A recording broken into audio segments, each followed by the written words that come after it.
शुक्लाम्बरधरं विष्णुं शशिवर्णं चतुर्भुजं प्रसन्नवदनं ध्यायेत् सर्वविघ्नोपशान्तये व्यासं वसिष्ठनप्तारं शक्तेः पौत्रमकल्मषम्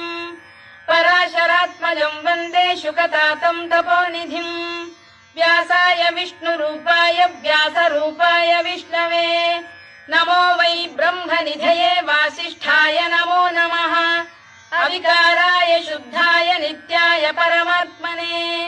सदैकरूपरूपाय विष्णवे सर्वजिष्णवे यस्य स्मरणमात्रेण जन्म संसारबन्धनात् विमुच्यते नमस्तस्मै विष्णवे प्रभविष्णवे ॐ नमो विष्णवे प्रभविष्णवे श्रीवैशम्पायन उवाच श्रुत्वा धर्मानशेषेण पावनानि च सर्वशः युधिष्ठिरः शान्तनवम् पुनरेवाभ्यभाषत।